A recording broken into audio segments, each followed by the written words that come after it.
Hello, everyone. Welcome back. We are on lesson 3, but in the book it is lesson 1.4, properties of numbers. So today we're going to be talking about the different mathematical properties. This should be a review for you. You've learned these properties at least, I think, twice at this point. So there are multiple properties we're going to be talking about today. So the first one we're going to be talking about is the commutative property.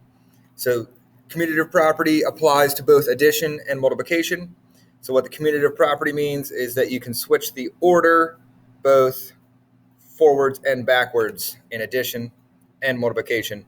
So here, you're right, 6 plus 9 is the same as 9 plus 6, right? The order of addition does not matter. Same with multiplication. 4 times 7 is the same as 7 times 4. Kind of like it has a root word commute, right? You come to school and you go back home, right? The order that you get there does not change how far you went, okay? Now, associative property has to do with who you associate with, who you group with, all right? So same two operations apply. You can use the associative property with addition or with multiplication, okay? So if you change who you group with, right, you can group the 3 and the 6, or you can group the 6 and the 1. Does not change the outcome. So if you do the 3 and the 6 first, you get 9 plus 1, 10. If you do the 6 and the 1 first, you get 7 plus 3, 10. Same thing with multiplication. If you do the 5 times 9, 45, times 2 is 90. If you do the 9 times 2 first, you get 18 times 5, which is also 90. So these two properties only work with multiplication and addition. They do not work with subtraction and division. Those are not switchable, whether it's commutative or associative. Now, there are some other properties that appear that are not as well known or as used. The additive identity, the identity property, appears both with addition and multiplication, the additive and multiplicative. If you add anything by 0, you end up where you start. 5 plus 0 is 5, or 0 plus 5 is 5.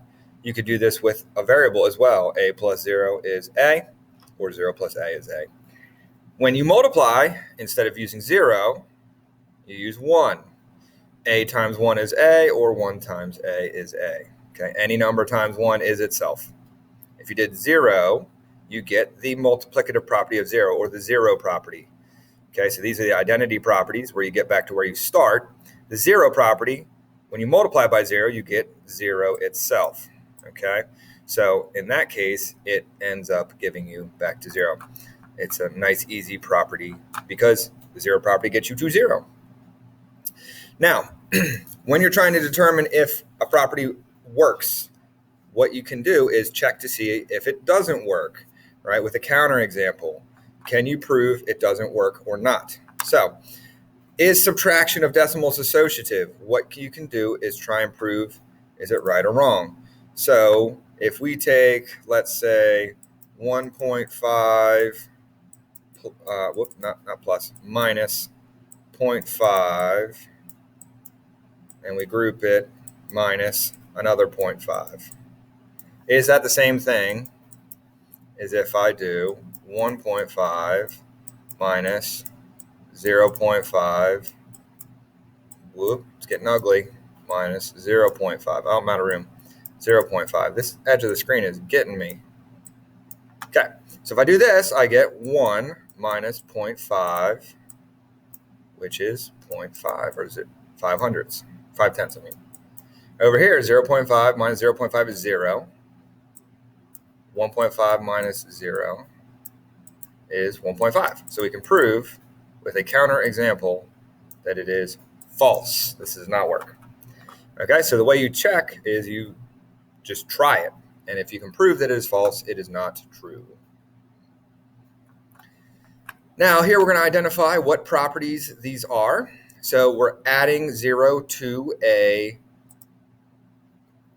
number and getting the number itself. So this is the identity property of addition. So identity of addition.